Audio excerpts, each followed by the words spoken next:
गेंदबाज दर्शन बांदेकर, जो कि सिंधुदुर्ग डिस्ट्रिक्ट से बिलोंग करते हैं, ज्यादातर गोवा में क्रिकेट खेलते हैं। अब्दानी जी पहला और टीम की तरफ से भी पहला over, right arm over the wicket.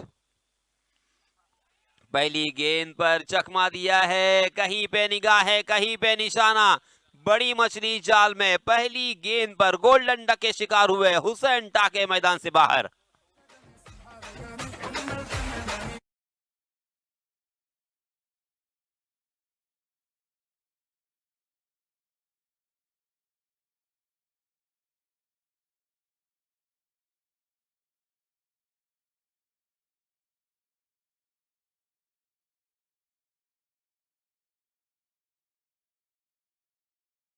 और पहले ही मैच में अड़चन में आ चुकी थी, मगर उस मैच को बचाया था निमेश और दर्शन बांदेकर ने, क्योंकि रनों के लिए झगड़ रहे थे, रनों के लिए तरस रहे थे, और वहां पे निमेश का बल्ला चला, वहां से तकदीर बदल दी है, तस्वीर बदल गई है स्मरणिका नौखार की। और यहाँ पे देखिए फिर से एक बार तकदीर आपके साथ होगी ना, तो फिर ऐसे ही कारनामे अंजाम देने में बहुत ही आसानी होती है। यहाँ पे दर्शन बांदेकर की पहली गेंद पर जिस विकेट की तलाश थी, जो विकेट उन्हें चाहिए था, वो विकेट प्राप्त हुआ है। हुसैन टाकी आउट होने के बाद नए बल्लेबाज रोहित घरत, इस बल्लेबाज के ऊपर बहुत बड़ी जिम्मेदारी होगी। यहां से एक अच्छी रनों की संख्या का आकार दिखाई देना पड़ेगा।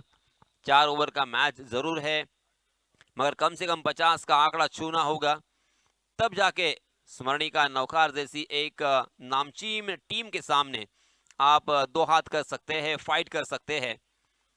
दर्शन बांदेकर फिर से एक बार आउटसाइड दी ऑफ स्टंप गेंद, टप्पा खाने के बाद तकरीबन 5वें स्टंप पर यह गेंद थी, मगर टप्पा खाने के बाद थोड़ी सी ऑफ कटर गेंद अंदर की तरफ आई। गेंद और बल्ले की कोई मुलाकात नहीं, सीधा विकेट कीपर के हाथों में बिंदी गेंद। ओहो, बैक टू द बॉलर खेला है, और देखिए आई साइट उनकी, क्या कमाल का ये कैच, पलक झपकते ही लाजवाब यहाँ पे रिफ्लेक्शन नजर आया। दर्शन बांदेकर ऑन द फायर, तीसरी गेंद के ऊपर और एक विकेट।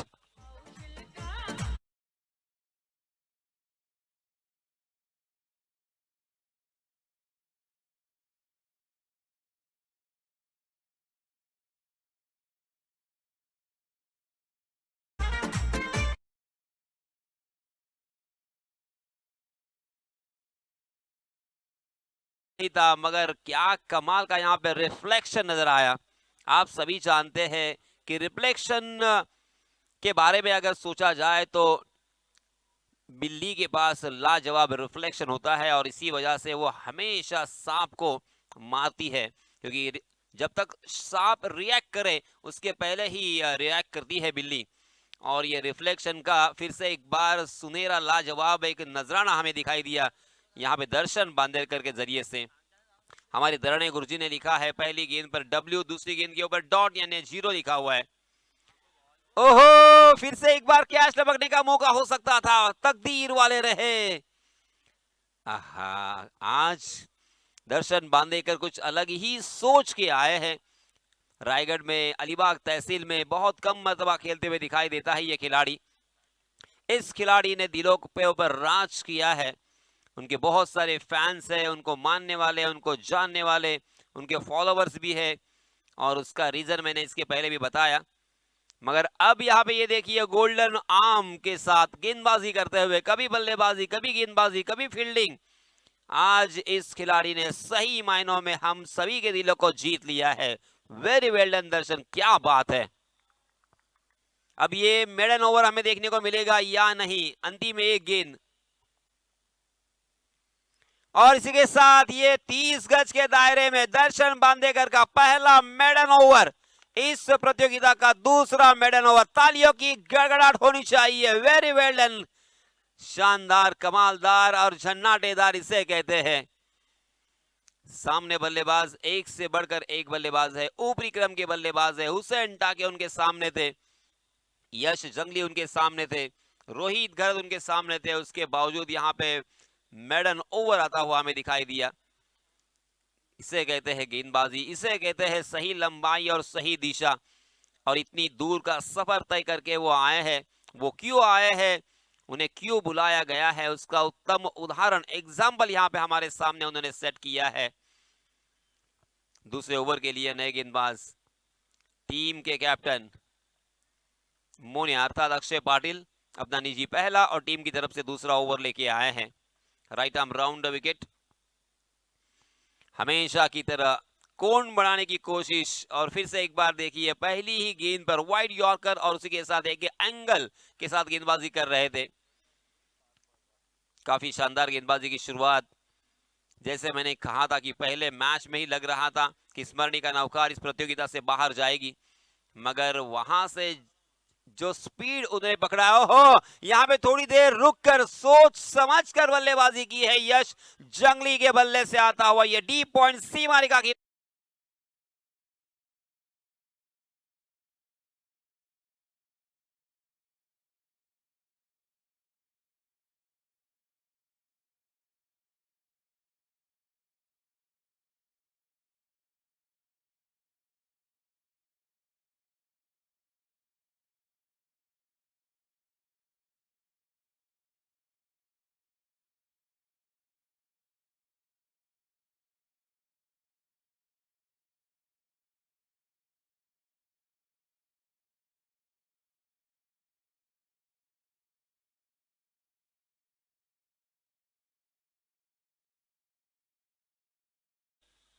सात गेंदों में 0 रन स्कोर कार्ड पर थे, मगर यहां पे जब खाता खोला है वो धमाके के साथ खोला है। वो अपने घुटने के बल बैठ गए थे। बैठक शॉट खेलने का प्रयास था यश जंगली का, मगर फुलर लेन थी, बिल्कुल उसे पिक करने में नाकाम रहे। बिंदी गेंद, फिर से एक बार यहाँ पे कमबैक किया है मोनिया ने। बेस्ट वर्सेस बेस्ट अगर मैं कहूं तो गलत नहीं होगा, क्योंकि यश ने जिस तरह से वो छक्का वहां पे बटोरा उससे पता चलता है इस खिलाड़ी की क्वालिटी। ये देखिए ओवर पिच गेंद, हाफ वॉली बनाकर उसे उड़ाया, वाइडिश लॉन्ग ऑफ सीमारिका के बाहर गेंद, दर्शक दीर्घा में 6 रन।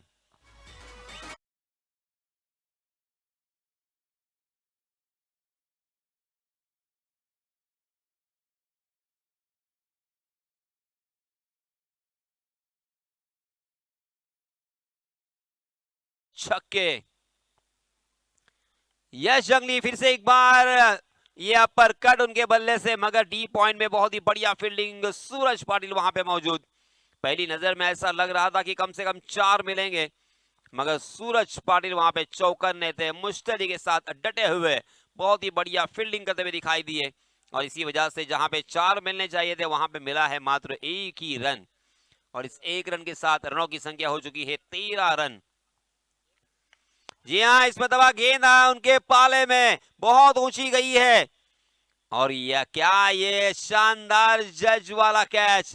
वेल जज, बहुत ही बढ़िया जज किया, बहुत ही लंबी दूर का सफर उन्होंने तय किया, मगर अपनी नजरें गेंद के ऊपर टिकाए रखी और आखिरकार उस गेंद को अपने झोली में कर दिया। और एक बल्लेबाज बैक टू द पैवेलियन।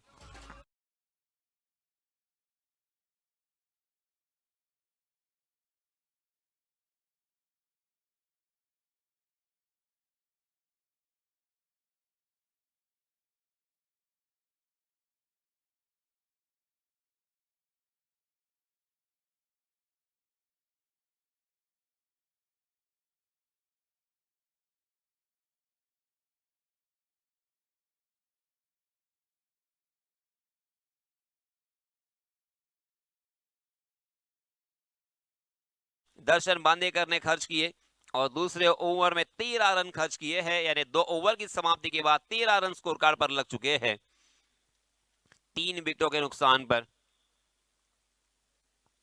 पहले ओवर में 2 विकेट और इस ओवर में 1 विकेट। अब तीसरा ओवर लेके आए हैं सूरज पाटिल, वाघिलवाड़ा तहसील Panvel. Right arm over the wicket. ओहो, बहुत ही बढ़िया गेंद के साथ शुरुआत, लेग कटर गेंद थी। ऑफ स्टंप के थोड़ी सी हल्की सी बाहर डब्बा खाने के बाद बाहर की तरफ निकालने में कामयाब। आजकल के क्रिकेट में आपको ये कला अवगत होना आना बेहद जरूरी है। गेंद को थोड़ा सा हिलना और हिलाना। ओहो, ये देखिए, और एक कलाकृति और एक यहाँ पे फन नजर आता हुआ।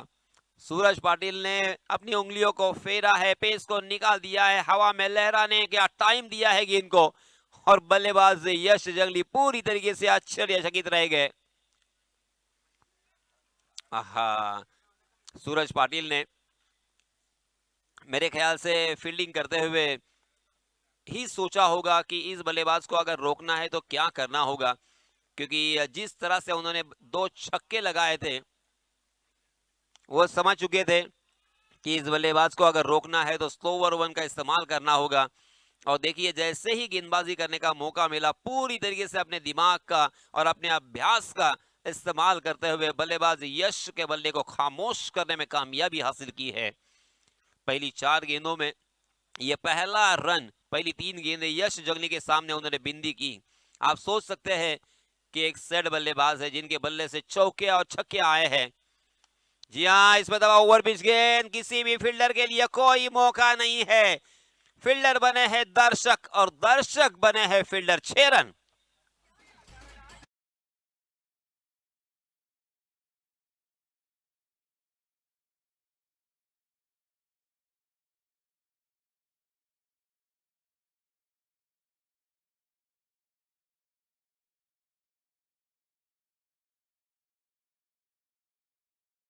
इसी वजह से मिलेगा वैभव को 1 ही रन।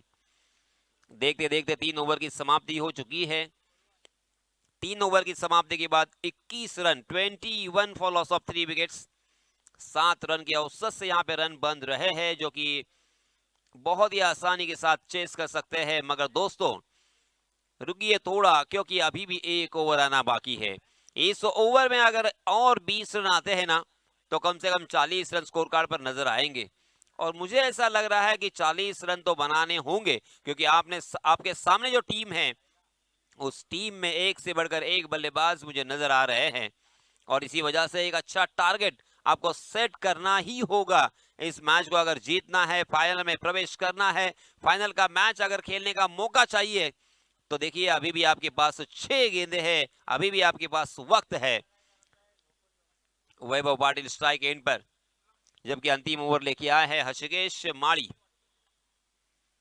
हाँ, मगर हर्षिकेश माली के पास भी बहुत सारा एक्सपीरियंस है, और जब जब टीम को जरूरत होती है, जब जब टीम संकट में होती है, तो हर्षिकेश माली काम आते हैं, फिर वो फील्डिंग हो, गेंदबाजी हो या बल्लेबाजी हो।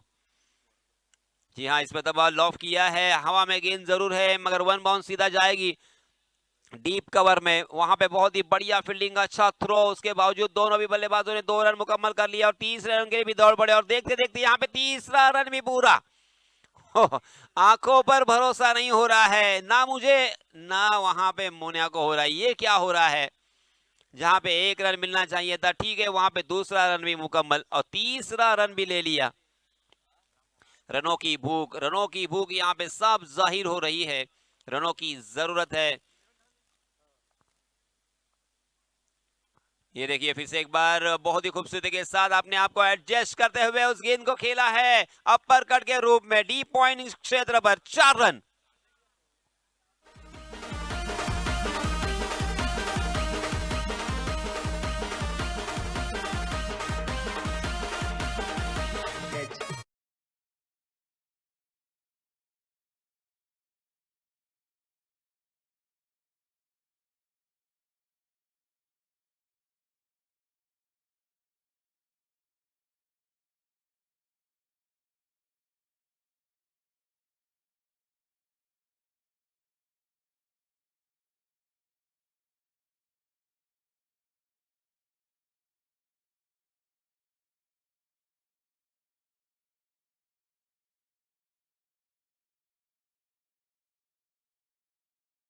सात रन, मगर ये काफी नहीं होगा। यहां से और एक बड़ा स्ट्रोक, कम से कम यहां से और 12 रन आने जरूरी है। जी हाँ, आपने घुटने के बल बैठ गए थे, बैठक शॉट खेलने की तैयारी थी, मगर स्लो ओवर 1 गेंद हर्षिकेश माली ने पेस को निकाल दिया था, और इसी वजह से लॉन्ग ऑन की दिशा में उस गेंद को खेल दिया यश ने 1 ही रन के लिए। अब अंतिम 2 गेंदें, क्या इन 2 गेंदों में 2 बड़े स्ट्रोक हमें देखने को मिलेंगे?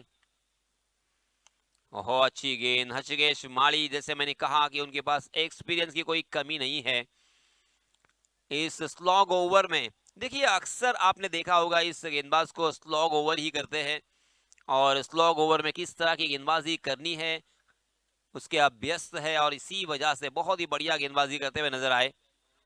ये देखिए क्या फिनिश किया है हृषिकेश ने। पहली 3 गेंदों में 7 रन उन्होंने खर्च किए थे, मगर अंतिम 3 गेंदों पर मात्र 2 ही रन खर्च किए हैं, और इसी वजह से कुल मिला के रनों की संख्या 4 ओवर की समाप्ति के बाद 30 रन, और जीतने के लिए 31 रनों की जरूरत।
आपण पाहतोय कनकेश्वर चॅलेंजर चषक 2025 ओपन फॉर्मॅट अर्थात किंवा त्याच वेळेला आयकॉन फॉर्मॅट असं आपण स्पर्धेचं स्वरूप आजच्या दिवशी अनुभवतोय. एका बाजूला एक गाव एक संघ या पद्धतीने काल एक फॉर्मॅट आपण पाहिला. या स्पर्धेला अधिक रंगतदार आणि त्याच वेळेला विद्युत प्रकाश झोतामध्ये ही स्पर्धा पाहायला मिळावी या कारणास्तव या ठिकाणी हे मैदान उपलब्ध करून देण्यात आलं. आणि या स्पर्धेसाठी संपूर्ण सर्व प्रकारचं श्रेय ज्यांच्यामुळे ही स्पर्धा अर्थातच आपण पार पाडतोय त्या अर्थात सन्माननीय दिलीप शेठ भोईर अर्थात आपणा सर्वांचे लाडके छोटम शेठ व्यासपीठावरती उपस्थित आहेत. आणि त्यांच्या उपस्थितीमध्ये उपांत्य फेरीचा दुसरा सामना मैदानामध्ये सुरू झालाय. आणि हा सामना सुरू होताना 24 चेंडूमध्ये 31 धावांची आवश्यकता आहे.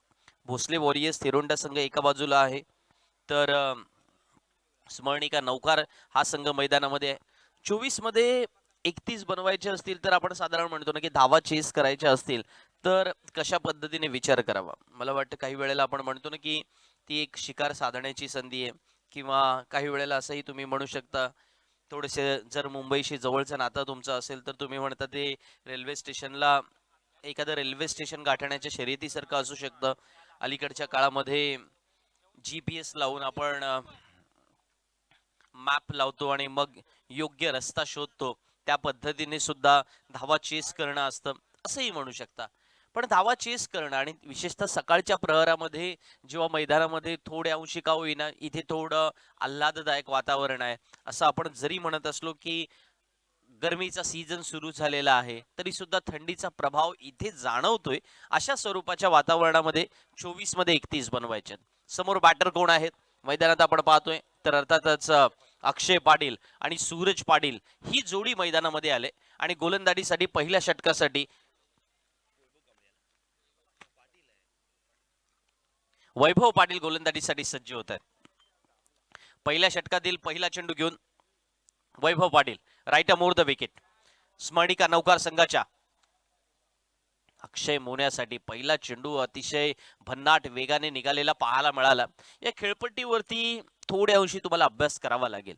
जे अर्थातच या खेळपट्टीवरती खेळलेले खेळाडू आहेत त्यांना कदाचित माहिती असावं की काही वेळेला थोडा चेंडू थांबून येतो किंवा त्याच वेळेला काही चेंडू वेगात निघतात. अर्थात त्या प्रकारे तुम्हाला त्या टप्प्याच्या शोधात जावं लागतं. आपल्या टप्प्यात यावं अशा पद्धतीने फलंदाज मैदानामध्ये मोन्या ती कामगिरी करण्यासाठी सज्ज झालेला पाहायला मिळाला होता. पण चेंडू त्याच्या बॅटच्या पट्ट्यात येत नाहीये, म्हणजे टप्प्यात आला नाही तर कार्यक्रम कुठून करणार ना. आणि ते वैभवला सुद्धा मैदानामध्ये माहिती आहे. वैभव पाटील या वेळेला मैदानात ते पूर्णपणे जोडतोय. त्याला माहिती आहे की 24 मध्ये 31 वाचवायचे आहेत, थोड्या कमी धावा आपल्या झालेल्या आहेत. पण क्रिकेट अनिश्चिततेचा खेळ आहे ना. इथे आपल्याला एक चांगली विकेट मिळाल्यानंतर समोरच्या फलंदाजांवरती आपण दबाव वाढू शकतो का. त्याचं उत्तर द्यायचं आहे. फ्रंट ऑफ द विकेट या ठिकाणी बाहेर निघाले. मुन्याने हा एक अनोखा स्ट्रोक आपल्या बॅटिंगमध्ये अलीकडच्या काळामध्ये पाहायला मिळतो. बघा, इम्प्रुव्हायझेशनला प्रचंड स्कोप असतो सदैवपणे. एक समालोचक समालोचन करतोय तर त्याच्या इम्प्रुव्हायझेशन मध्ये स्कोप आहे. एक अर्थातच खेळाडू मैदानामध्ये बॉलिंग करतोय तर त्याच्या इम्प्रुव्हायझेशन मध्ये स्कोप आहे. सेम टाइम बॅटर बॅटिंग करतोय तर त्याला इम्प्रुव्हायझेशन मध्ये स्कोप आहे. Scope is everywhere. आणि तो मैदानामध्ये अलीकडच्या काळामध्ये मुन्याने मैदानात आपल्या खेळीमध्ये अशा पद्धतीने थोडा डान्सिंग डाऊन द विकेट येतो. 2-4 स्टेप पुढे येतो आणि मैदानात तो फटका खेळतो. ते सुद्धा तेवढंच महत्वाचं. तुम्ही फ्रंट ऑफ द विकेट सुद्धा खेळता का ते फार महत्वाचं. पहिल्या 2 चेंडूंवरती 2 निर्धाव आल्यानंतर या दोन्ही पुढच्या चेंडूंवरती ज्या 2 सिंगल स्वरूपात ज्या धावा आल्यात ना त्याच्यामध्ये फलंदाजीचा थोडा कस लागलाय जरूर, पण त्याच वेळेला गोलंदाजीचं कौतुक करावं लागेल. वैभव पाटीलने मैदानात ती कामगिरी केली. त्याला माहिती आहे की या सामन्यामध्ये तेरंडा वॉरियर संघाला आपल्याला थोड्या अंशी का होईना मैदानामध्ये ज्या धावा कमी आल्यात त्या धावा आता वाचवायची जबाबदारी आपल्यावर आहे. आता मात्र मिड विकेटला क्षेत्ररक्षक नाही आहेत, परंतु जोपर्यंत दूरवर चेस करतील हुसेन टाके तोपर्यंत एक धाव पळून पूर्ण केली जाते. वैभव पाटीलने थोडी stump stump to stump bowling ज्याला म्हणतो ना आपण क्रिकेटमध्ये तशा प्रकारची गोलंदाजी मैदानामध्ये केली. योग्य टप्प्यावरची गोलंदाजी करायची असते ना आणि ती फार महत्वाची असतं. तुम्ही पहिल्या षटकामध्ये गोलंदाजी करत असाल, धावा रोखणारी गोलंदाजी करत असाल तर त्या वेळेला तुम्हाला ते योग्य टप्प्याच्या शोधात जावं लागतं. गुड बॉलिंग याही वेळेला आपण पाहतोय. शेवटचा चेंडू होता या षटकातील. या चेंडूवरती धाव येत नाहीये. म्हणजे पहिल्या षटकामध्ये अद्यापर्यंत आपण पाहिलं तर केवळ 3 धावा खर्च झालेल्या आहेत. 24 मध्ये 31 ची आवश्यकता होती. सामना 18-28 वरती आणून ठेवलेला पाहायला मिळालाय. पहिल्या षटकामध्ये वैभवने अतिशय दैदिप्यमान कामगिरी केली का असा जर प्रश्न तुम्ही विचारलात तर कदाचित त्याचं उत्तर नकारात्मक असेल की नाही. पहिल्या षटकामध्ये वैभवने विकेट घेतली का तर याचंही उत्तर नकारात्मक असेल.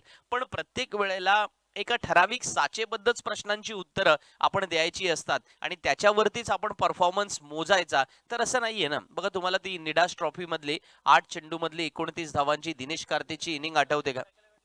कोण म्हणेल की 29 धावा या महत्वाच्या धावा होत्या?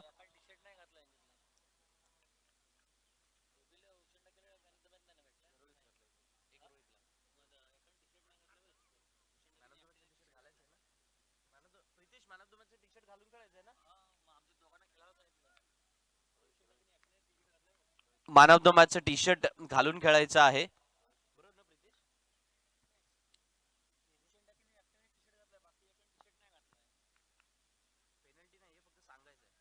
सांगितलंय का? हा, तिकडे क्षेत्ररक्षण करणाऱ्या संघाने मला वाटतं रोहित लास्ट मॅचला मॅन ऑफ द मॅच तुम्ही होतात. पेनल्टी नाहीये पण आपल्याला ते टी शर्ट घालूनच खेळावं लागेल किंवा मग त्या संदर्भात काही असेल तर आपण पंचांशी संवाद साधायचा आहे.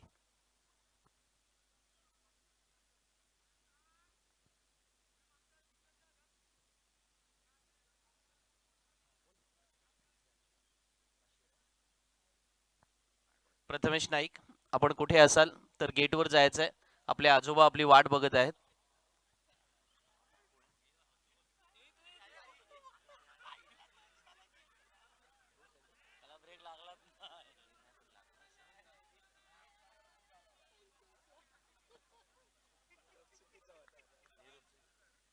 बहुतेक निरोप चुकीचा होता की काय? पण फिरकी घेतात अलीकडची पोरं. मग अशी फिरकी तुम्ही घेतलीत ना आमची हे देव वरून बघत असतो, लक्षात ठेवा. हा, वळूया मैदानामध्ये. थंडी उडाली त्यांची. 17 चेंडू येणं बाकी सामना जिंकण्यासाठी, पण त्याला लागलं नाही ना. बघा मित्रांनो, बघा जरा गंमत चालत राहील. 17 चेंडू येणं बाकी, 27 ची आवश्यकता. रोहित गरत लेफ्ट मोर द विकेट गोलंदाजीसाठी सज्ज झालाय. समोर सूरज पाटील. इंटरेस्टिंग सामना आहे सेमीफायनलचा, उपांत्य फेरीचा सामना. या मॅच मध्ये मित्रांनो रंगत जरूर येणार. आहा, निर्धाव जाणारा चेंडू मैदानामध्ये आल्हाददायक वातावरणामध्ये तुम्हाला तो रोमॅन्टिझम आवडणार असेल तरी सुद्धा मैदानावरचा रोमॅन्टिझम कोणालाही आवडणार नाही, कारण इथे थोड्या अंशी का होईना गरमागरम परिस्थिती निर्माण झाली पाहिजे. आता 16 चेंडू येणं बाकी आहे, 27 धावांची आवश्यकता आहे आणि अशा वेळेला दोन्ही फलंदाजांना वैभव असेल, रोहित असेल यांनी बरोबर खिंडीत पकडलेलं पाहायला मिळतंय. कनकेश्वरचा एक मार्ग या झिराटमधून सुद्धा जातो आणि अशा वेळेला या मार्गावरती कसं कोणाला अडून धरायचं हे कदाचित या गोलंदाजांनी धडे गिरवलेत. आता मात्र या वेळेला डीप कव्हर वरून फटका खेळलाय. सूरज पाटीलच्या बॅटमधून एक अनोखा फटका पाहायला मिळतोय. जबरदस्त फटका, चेंडू सीमारेषेच्या बाहेर, षटकार. गरम चाय की प्याली है.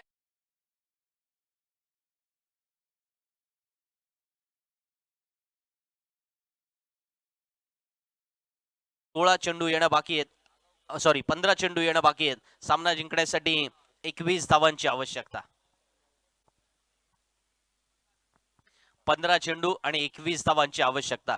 लास्ट मोमेंटला ज्या पद्धतीने हा कव्हर मध्ये एक लॉफ्टेड ड्राईव्ह खेळला ना, त्याचं कौतुक करावं लागेल. सूरजकडे मनगटातली ताकद जबरदस्त आहे आणि सूरज पाटील अशी ताकद जेव्हा मैदानामध्ये वापरतो ना, त्याचं आज कौतुक होईल. पनवेल तालुक्यातून आज का आपण अलिबागमध्ये इथे खेळण्यासाठी आलेलो आहोत, झिराटच्या मैदानामध्ये का आपल्याला या वेळेला स्मरणिका नौकारमध्ये महत्वाचा रोल दिलेला आहे. हो, ही मिस द चान्स आणि या वेळेला मात्र झेल सुटतोय, जीवनदान मिळतंय आणि ते खऱ्या अर्थानं खरं सुद्धा ठरणार मित्रांनो, की आज मैदानामध्ये दिलेलं हे जीवनदान प्रचंड महागडं ठरणार आणि स्वतःच्या पायावरती कुऱ्हाड मारून घेण्यासारखं असणार. कारण आता समीकरण बदललंय.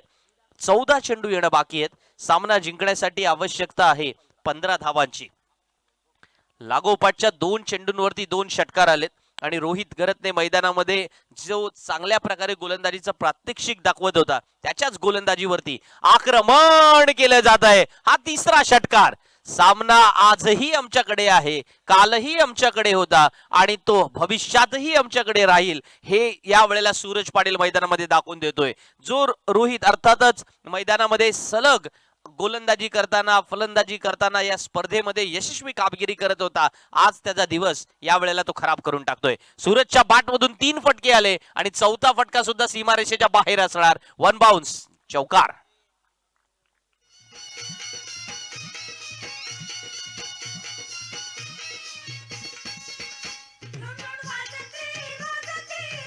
Thank you so much.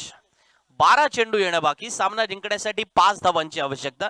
बघा, एका बाजूला असं म्हणत होतो आपण की वैभवने एक नवीन आव्हान निर्माण केलंय. त्याने पहिल्या षटकामध्ये केवळ 3 धावा दिल्या होत्या, तिकड गोलंदाजी केली होती वगैरे वगैरे शब्दप्रयोग अनेक करता येतात ना, पण त्याच वेळेला किंवा डेंजर बॉलिंग टाकली होती. आपण आपल्याला पाहिजे तसं शब्दप्रयोग म्हणू शकतो, पण इथे कनकेश्वर चॅलेंजर्स चषक मध्ये आपण मित्रांनो ज्या ज्या गोष्टी अनुभवतोय ना, ते कधी एका बाजूने खरं ठरतंय तर कधी दुसऱ्या बाजूने सुद्धा खरं ठरताना पाहायला मिळालंय आणि यासाठी आपल्याला आयोजकांना धन्यवाद द्यावे लागतील. अर्थातच कनकेश्वर मित्रमंडळ गुरवाळीतील सर्व सहकाऱ्यांना या ठिकाणी धन्यवाद द्यावे लागतील, कारण खूप वर्ष ही सर्व मंडळी गुरवाळीतली एकत्रितरित्या आहेत आणि याचं श्रेय या विभागातील नेतृत्व करणाऱ्यांना सुद्धा जातं, छोटम शेठ यांना सुद्धा जातं, ज्यांनी या सर्व मुलांना एकत्रितरित्या ठेवलेत.